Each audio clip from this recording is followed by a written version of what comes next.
Right. So you had another mass shooting in the United States.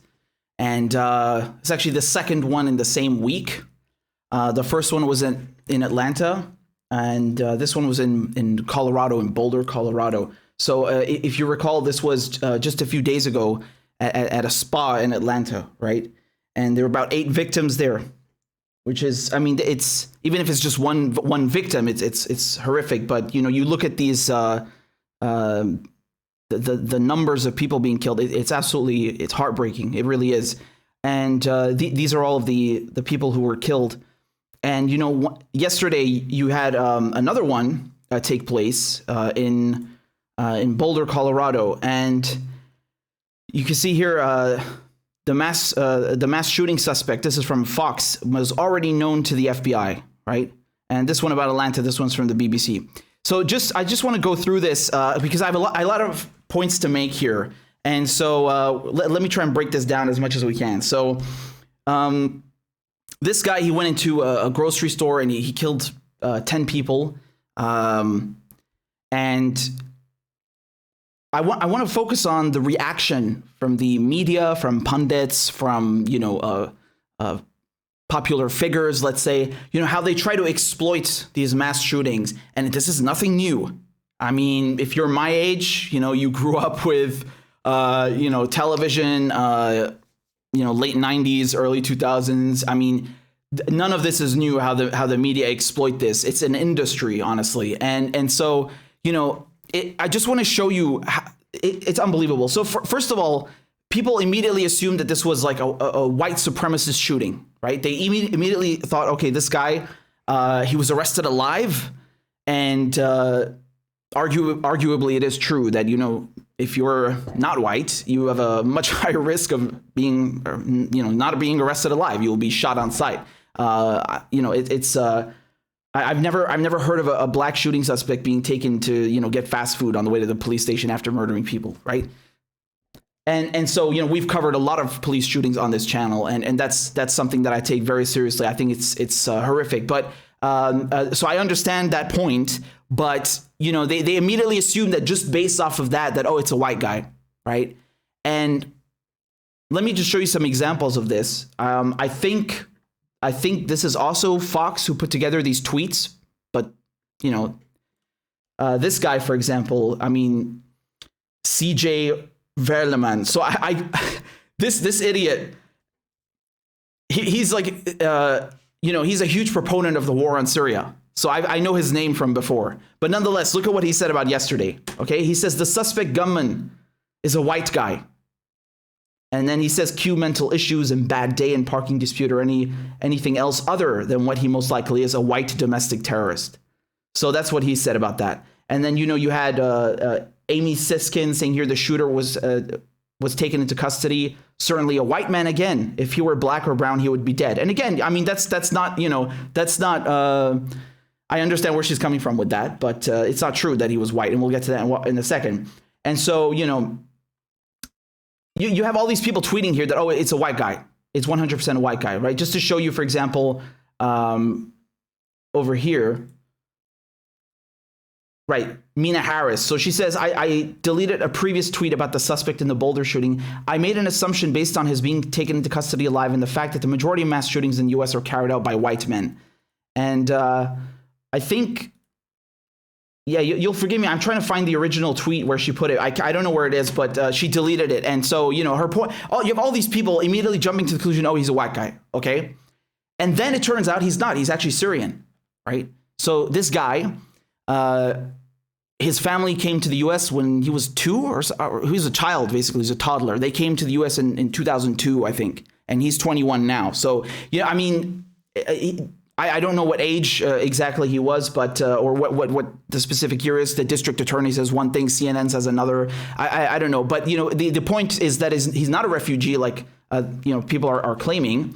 And even if he were, I'll get to that in a second. I don't see what's wrong with being a refugee. But, you know, you have people saying things like this. So now we go to the response from the right wingers. Yes. Again, liberals are also right wingers, even though they don't want to tell you that. They're also right wingers. They would be right wing in any European country. But or any, anywhere else in the world. But anyway,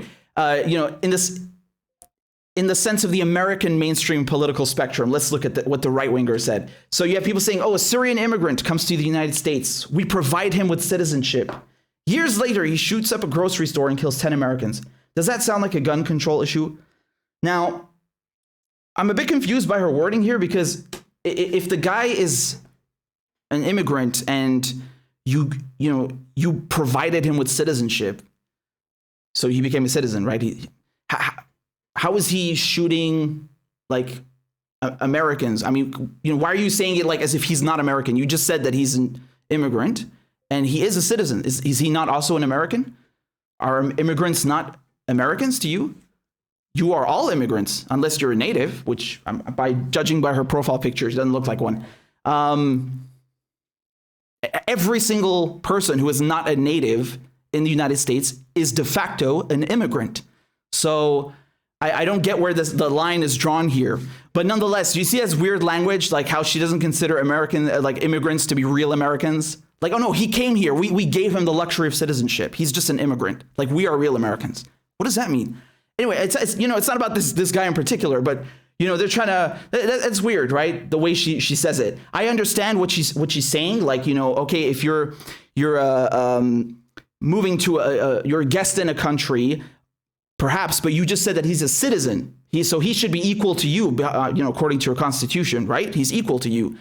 What's that about? So another thing, you have statements like this, right? Saying, we allowed him refuge in our country and he repaid us by murdering our own people.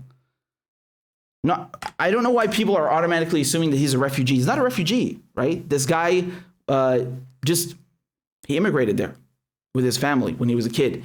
So, I mean, if he's grown up in the United States, he's as American as you.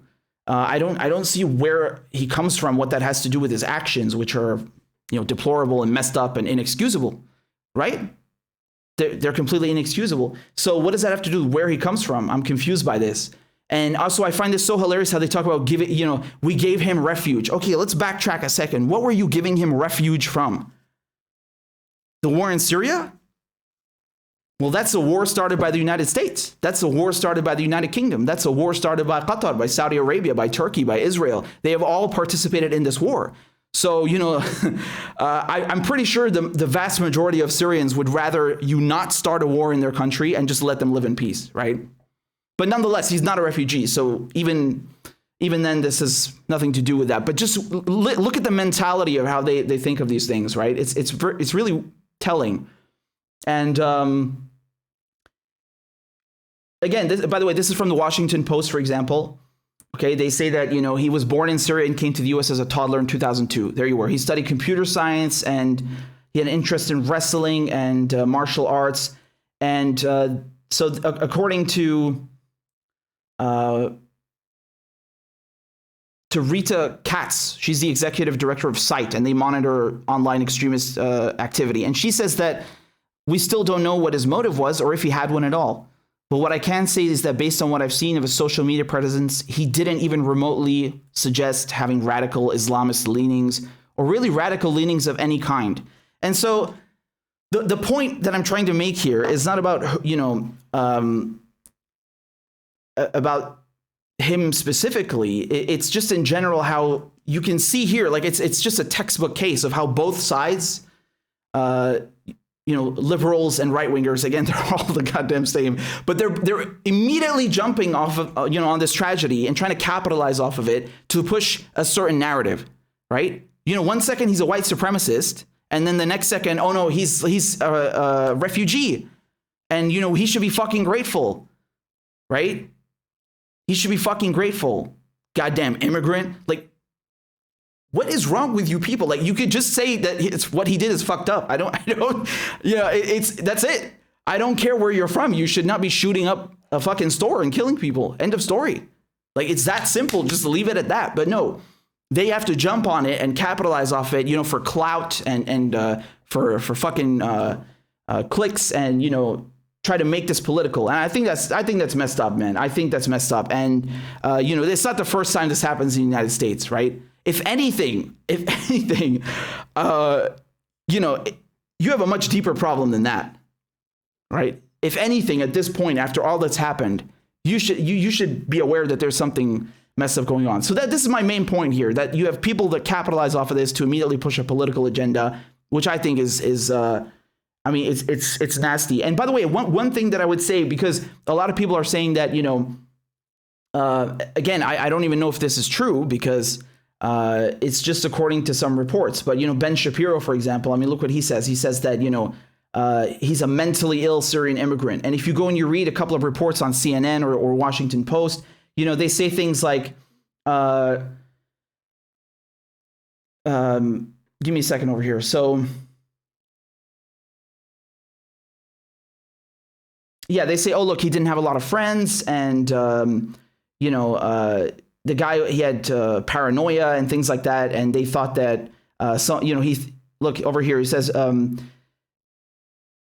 one of Alyssa's brothers told the Daily Beast in a phone interview that his brother was mentally ill and paranoid, adding that in high school he would talk about being chased or that someone was looking after him. He added that his brother was bullied in high school. So, I mean, look, okay, if that's coming from his brother, obviously his brother probably knows him better than anyone. Still, I don't know if that qualifies as a medical diagnosis. I think obviously if you're committing acts like that, yes, there's probably something to do with that. But nonetheless, my point here, again, it's not about him. I'm not trying to defend his actions. I just want to take a break here for 1 second, just to remind people not to stigmatize mental illness, because, like things like saying, oh, this mentally ill motherfucker, like, no, tons of people suffer from mental illness. Someone in your family could be suffering from mental illness. Your coworker, it varies by degree. You have, just to take the case of depression, for example, millions of people have depression, right? There's nothing wrong with that. There's nothing bad about that. So you can condemn someone's actions without, generalizing and just saying that everyone who's mentally ill is a mass murderer. That's just, no, we don't need that. Mental illness is stigmatized enough in society without adding to it, right? Men, women, young people, old people, white people, black people, everyone, you find mental illness everywhere. Nothing shameful about that, right? And so we should try to destigmatize that, if anything. I'm saying that in general, right? So nothing to do with him. I'm just saying in general, because the way that people are talking about it, it's not good. It's not productive, So anyway, going back to what happened in Colorado and Boulder. I mean, in Colorado, you had the Columbine shooting, right? So again, one of you asked me specifically to talk about Columbine, and I don't know if they want me to say their name. I hope they're watching right now. I told them I'd be going live, and I wanted to. They asked me specifically to talk about this, and give me a second to pull up their message. So, say I was born and raised in Denver, Colorado, and a couple of days ago there was another mass shooting in Boulder, right? And people I went to high school with were inside the grocery store where the shooting happened. I also live 10 minutes from Columbine High School. I just feel like all the thoughts and prayers rhetoric does nothing. And it sucks that in 20 plus years, mass shooting after mass shooting, policymakers don't do shit. And this is by no means intended to take away from the horrible things people around the world suffer from, including especially due to imperialism. I know. And they asked me specifically to mention Kendrick Castillo, who was killed in the STEM shooting in Colorado. He was killed a couple of years ago, and he was a few younger than me, but he went to my K-8, and I know his family. They always used him as a hero figure, which he was, but used that to inspire people to do the same instead of making policy. Yeah, so I mean, I absolutely get where you're coming from, and that's really horrifying to see your hometown ravaged like that by these tragedies. It's heartbreaking, right? And I think, again, I don't know if they want me to say their name or not, but thank you for sharing that with me. And the thing that I would add is, like, I absolutely agree with you.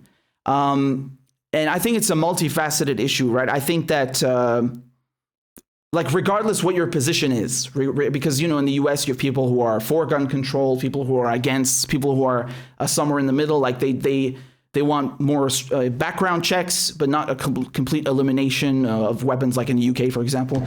So my point is, regardless where you stand, policymakers should have done something, right? I think everyone can agree on that. Like, this is an issue and something should be done about it. You can't just leave it as they have done. And speaking of Columbine, have you guys actually seen? Bowling for Columbine? Right, I watched it again this morning. They showed it to us, I think, in high school once, and it's absolutely crazy the things they try to blame it on. And again, it's just like you're seeing now, right? You have one group trying to say, oh, it's white supremacists, and then the guy turns out to be Syrian, and it's like, oh no, look, it's the Muzzies and the immigrants. And they should be fucking grateful like, to breathe the same air as us, which reminds me a lot of what you see in Europe, right? Unfortunately, not all Europeans, but a lot, unfortunately, they also have this mentality about refugees, right? Which again, they call migrants. No, they're refugees. They're fleeing war, and they have this like stuck up nose mentality, like, oh, refugees should be grateful to breathe the same air as us. But once again, this guy's not a refugee. I'm just angry that people are perpetuating this mentality that there's like literally that they are above anyone who immigrates to the country, as if they are not themselves immigrants. Like you're all fucking immigrants, whether you like it or not. That's how the U.S. was founded. So anyway, going back to your point about Colorado, I was watching Bowling for Columbine again, and I mean, man, there are some things that Michael Moore said that I think are absolutely fucking dumb on Twitter. Like what was he doing again about Biden a few months ago? I think he was saying like you should go vote for Biden. Or something. I don't know what it was, but that was horrific to me. And so anyway, but just let's focus on the movie here and the documentary. And it's extremely thought provoking, because he makes the case that you go to countries like Canada, they have tons of guns, right? They also have tons of guns, but they're not killing each other the same way. And, he also makes the point that this argument that, the United States has a bloody history. Yeah, it does. But there are other countries like the United Kingdom that have bloody histories, probably even more than the U.S., some could argue. Look at France and Algeria, what they did, right? 1.5 million killed in the independence war in the 50s, 60s. So you look at also what Germany did. Do I need to say anymore? I mean, what the Nazis did. But, you don't have these same kind of atrocities taking place as regularly. So what is it? What is going on here? And honestly, man, I think Marilyn Manson Marilyn Manson, he made the best point in that whole movie, because there is a culture of fear that is being, people are being brainwashed with. There's a culture of fear that, there's no love thy neighbor. It's lock your fucking doors and, be wary of thy neighbor and buy as many guns as you can. And I think this aspect of conflict resolution, it's a cultural issue, right? It is a cultural issue, I would say. And again, I'm not saying everyone is like that. Obviously, we're not trying to generalize here, but there is a pattern. There's something going on. And this is the fault of the media. And it really is, because these people make money off of fear. And again, as you're seeing, they don't care about the facts. They just care about, just raising. I always think of these threat levels. Do you remember the threat levels after 9/11? They had like this color-coded shit in the UK as well. They had it too. Like, the threat level has been raised to 2. The threat level is raised to 5. Like, attack is imminent. They thrive off of this. They make money off of fear. And I think that is just not fucking healthy, man. That is not healthy. It's just a recipe for disaster. I really think that. And, I don't know where I stand on this somewhere. I don't know, man. It's complicated for me because, when I was a kid, I had a Lee Enfield. So that's a 303. But not the regular one. So it was a Mark V, which is a jungle carabine. It doesn't look as nice as the regular one, right? So, I grew up around some guns, but, if you told me that tomorrow morning, like, okay, well, no more guns because, children are being fucking killed. Well, I tell you, fine, then take the shit away. I don't care. But at the same time, I understand, people who, there are farmers, people want to hunt. There's nothing wrong with that, right? I mean, I don't think I could kill a deer or something. I don't have the heart for that. But, I'm just saying that there's nothing wrong with that. No one is saying like, oh, you can't be a farmer or you can't go hunting and things like that. That's also too extreme. I don't agree with that. I think that's stupid. If you look at the UK, for example, the cops in the UK do not have guns. I think that's great. I do not think police should have guns. I do not. That's not your job to walk around and intimidate people with a fucking pistol. I don't care how well intentioned you are. You're going to intimidate people, and then you're going to end up in a scenario where you have people being murdered. And even in the UK, you still had police shooting people like you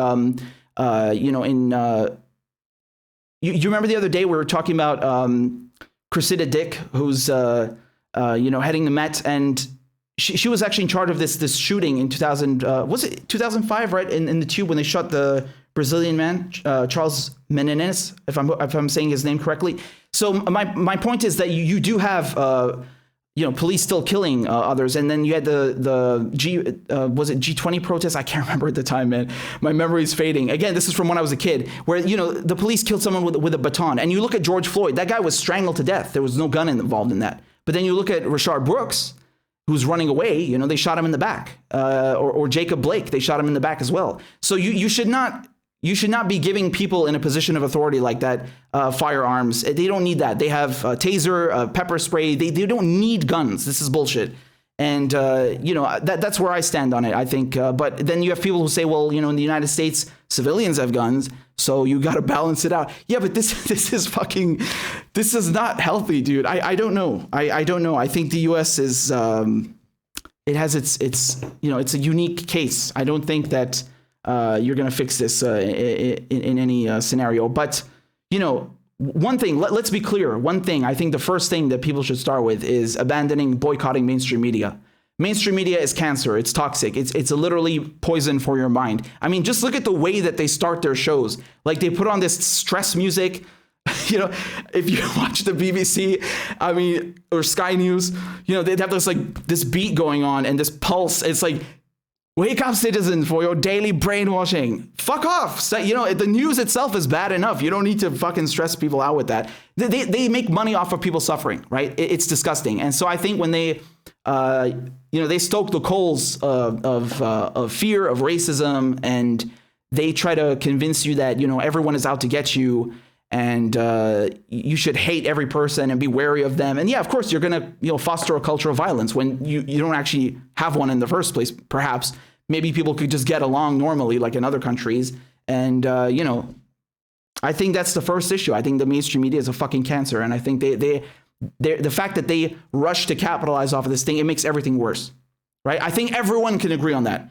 And you should definitely not be capitalizing off of this shit to begin with at all, but especially not with, you don't even know what you're talking about. Like 1 second, this guy's a white supremacist, and oh no, he's a regular old bad Arab immigrant. What the fuck? Like you all sound racist as fuck and ignorant, and you're not addressing the root cause here, right? You're not addressing the root cause at all. So again, I think my point of view is perhaps a bit particular. Again, I don't, I grew up, with guns in the household, but it's not. But I grew up in Europe. I grew up in Switzerland, Austria. Okay, I grew up in Pakistan as well. I've lived in Syria. I've lived in UK. So I've grown up in countries where you walk out the door and you're not expecting a mass shooting to happen. Although unfortunately, when I was a kid, when I was living in Pakistan, this was just after the Cold War had finished, and so you had Al Qaeda starting up, and that bombing happened at the Egyptian embassy next to my school. So, that was definitely a violent environment. But again, just trace it back to the United States funding the Mujahideen. Who paid for that? It's the fucking CIA. So anyway, I that's the thing that I wanted to say. But I blame the media a lot. And as one of you pointed out, again, I don't know if I should say their name, who wrote me this kind message, but it is shocking that policymakers have done nothing, right? It's like, in the United States, you can advertise drugs between commercial breaks. You can't do that in other countries. They want to make money for Big Pharma. And then it cuts from commercial. It goes back to the news, and it's just horror stories, right? And I wish, can we be honest with each other here? I wish they would cover the right ones. If you were going to show me the atrocities that the war crimes that are happening in Iraq, at least that's something that is supposed to bring a fucking war to a halt, Like you're challenging the government with that. But this is not their aim. When they're covering mass shootings, they're just trying to make money off of it and get ratings up and, stoke, provoke fear. And that's disgusting. That's dirty. So I don't think that's okay. And it's nothing new. I'm sure most of you have, this. We've seen this. And it's so absurd now with this. They can't even make up their minds about the identity of the shooter. How about let's just agree that's wrong? Like, it's wrong. I don't really care where the guy is from. And, one thing I was thinking about, they might use this to kind of, provoke anti-Arab or anti-Syrian sentiment, right? Which would not surprise me. And unfortunately, a lot of people fall for that too, By the way, speaking of Marilyn Manson, this article over here that he wrote in Rolling Stone after Columbine, when is this from again? There you go, 1999, June 24th. This is a great article. This is an excellent piece. This is an excellent piece. And he touches on some of the points in Michael Moore's documentary, but look at what he says here. I'm going to zoom in for you so you can read that. This is Marilyn Manson, Rolling Stone. He says, "We applaud the creation of a bomb whose sole purpose is to destroy all mankind. And we grew up watching our president's brains splattered all over Texas. Times have not become more violent. They have just become more televised. Does anyone think the Civil War was the least bit civil? If television had existed, you could be sure they would have been there to cover it or maybe even participate in it, like their violent car chase of Princess Diana.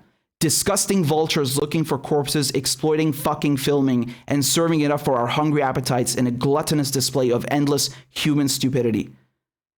And this line over here, especially, they would have been there to cover it or maybe even participate in it. Yo, they were literally doing that. Brian Williams was in a fucking helicopter during the Iraq War, right? And he lied about being shot at to look like, some kind of hero. And yeah, like they are participating in it. They are participating in it by selling it to you, right? Shep Smith, look, we're spreading the love. Yeah, they're definitely participating in it. They're not covering it. That you're selling a fucking war. And this is disgusting. I mean, he makes a good point, doesn't he? But again, just to be clear, I don't buy this argument. Also, I like, oh, look, humans are just inherently violent. So, let's just leave violence alone and let it continue. No, I don't think that's what he's saying either. But let's just be clear on that. But his point is about the media, how they're, they're disgusting, they're corrupted, and they are profiting off of this and just brainwashing people with fear all the time. He's right. He's absolutely right. And they do it in every aspect, not just with mass shootings. It's disgusting. And, one point that he made also was about Kosovo. I think the day of the Columbine massacre, you had the U.S., they dropped more bombs. They beat their record. They dropped more bombs than ever before on Kosovo that day. And, Marilyn Manson, he makes an excellent point. I would show you all this, by the way, but I get a copyright strike. And Marilyn Manson makes an excellent point. He says, is it me who, turned people violent? My music did that? Rock and roll did that? Or was it perhaps the president? Who has more influence? Who has more clout? The president or Marilyn Manson? And then he says, I'd like to think me, but I'm pretty sure it's the president. And it's true, right? It's actually shocking. Like, some forms of violence are acceptable. Sanctions, which murder people, that's fine. Bombing people, that's fine. And mass shootings. Oh, it's horrible, and it is horrible. We're not disagreeing on that. But like they cover that only to make money off of it, right? They're not even covering it properly. They even say the names of the shooters and they celebrate them, and it kind of it inspires a continuation of that. It's horrible. It's really messed up. These people are fucking vultures, like he said. I agree with that. And again, just to be extremely clear, we're not, defending or trying to justify or, do any of that. The actions of these shooters, they're fucking terrorists. I mean, at the end of the day, they're inflicting terror. They're murdering people. They're taking innocent lives. It's inexcusable. It's inexcusable.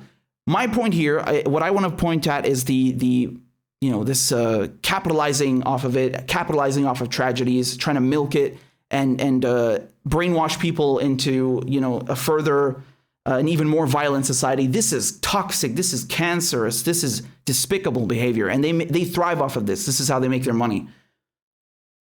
So here's another dumb one that I saw, by the way. A leftist murdered 10 people yesterday. Ban leftists. No, it's nothing to do with that. I'm pretty sure God, they're just so dumb on both sides, right? Although it's the same side in the end. And, just to finish, Michael Moore, he made, look at this tweet that he made. He said, the life of Ahmad al-Alawi al-Isa, again, I'm not even sure if I'm Syrian and I don't know if I'm pronouncing his name correctly, says that, shows that people can come from all over the world and truly assimilate into our beloved American culture. And he put up a picture of the Statue of Liberty. And, it's sarcasm. I think it's obviously a very dark, some might say it's a very distasteful tweet, and there are indeed enough comments like that in these comment section. But he does make a point, and of course he did a film about this, so it's in reference to that, and yeah, it's a very dark irony. Although again, I like to think that most people are not violent. I believe that. I think that's true. I do not think that people are inherently racist or violent or assholes. I think there's a lot of institutional factors involved, the media as well, and they add fuel to the fire. They're a recipe for disaster, and I blame them a lot for it. And just one last point I would like to make. You know how you see, because people are saying, oh, it's white supremacy, and you have a domestic terrorism issue with white supremacy. I mean, you're about 300 fucking years late with that one, yeah. You're about 300 years late. I think the natives who were, basically wiped out have a few words to say about that. This is not a new problem. You're 300 years late. But nonetheless, I want to show you their hypocrisy, because a lot of the people who are saying this, they're usually Democrats, many of them, in the squad. And they say, oh, the GOP, they're inherently racist and white supremacists. Yeah, what about you? I mean, you just helped elect Joe Biden, who pushed for the Iraq War, who helped the Iraq War take place. He orchestrated it. He's never met a bombing that he didn't like. Although to his credit, I think he voted against 91. I'm not sure. But the guy's a fucking warmonger. Are you kidding me? He just bombed my country last month. What are you talking about? The guy is stealing our oil. The U.S. troops now have control of 90% of Syria's crude oil. Those are white dudes with fucking guns stealing resources from people in Syria, right? Not to mention Iraq. Don't even get me started on Iraq. So, the British army, the American army, and I'm not saying everyone who joins up, because there are economic factors. A lot of people are driven by, poverty, by lack of opportunity to into the military. They're scammed into it. So I'm not saying everyone is that, but the institution, especially the politicians who are using that tool, the army should be for defense. It's not being used for defense. It's being used for offense. Right? They call it the Defense Department. It's not. It's the Offense Department. And they're using a tool that should be meant for defense to go and plunder other countries and occupy them. And the point that I make is that when you go and do that, when you look at how the British treated the Indians, and now take your pick, because the British controlled a quarter of the planet's landmass and population just 100 years ago, right? You have to dehumanize people when you are a colonizer. And that's what they did. They dehumanized the people they're colonizing. There is, this is a reality. You can't deny that. And,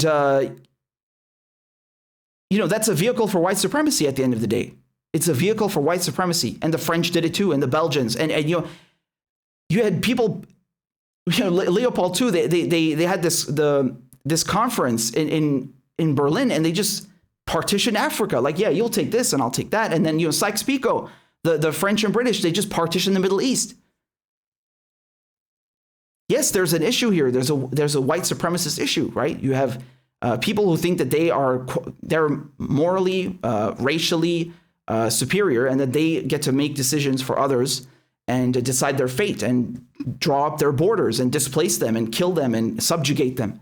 Right? And Chris Hedges also made that point on my show, right? It's the apogee, it's the apex of white supremacy. And so my point here is that these people in the squad who talk about, oh, we're going to fight white supremacy, why aren't you fighting it on a global scale? You're literally part of a government that exports white supremacy.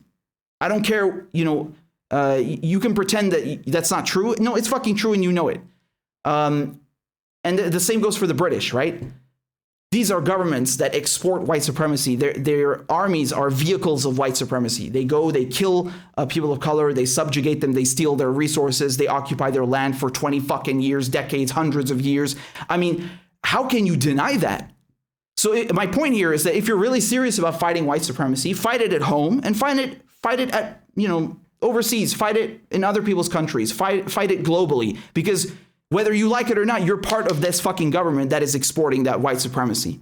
That's a fact. That is exporting this suffering. I mean, even if you want to come here and tell me, no, it's not white supremacy and it's got nothing to do with that. Dude, people are being killed.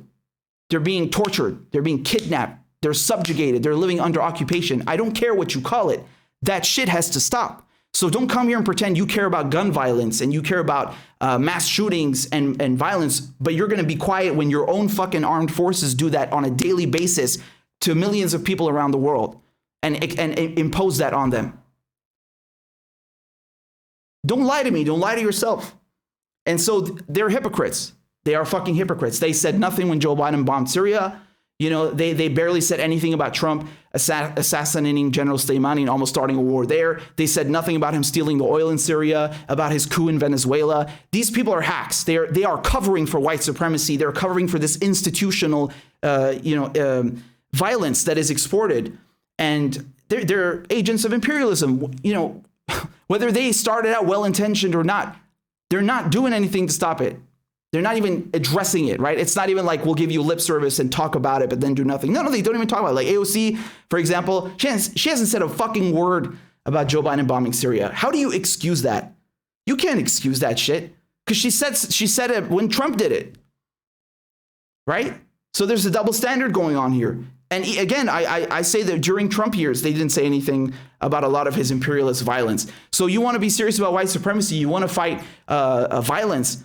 Well, start with your own party colleagues who are exporting that onto millions of people all across the world just to make money for the private sector. You can start with that, right? You can do both at the same time, right? So do it if you're serious. What were you elected for? I'm not a congressperson. You are. What were you elected for? So, yeah.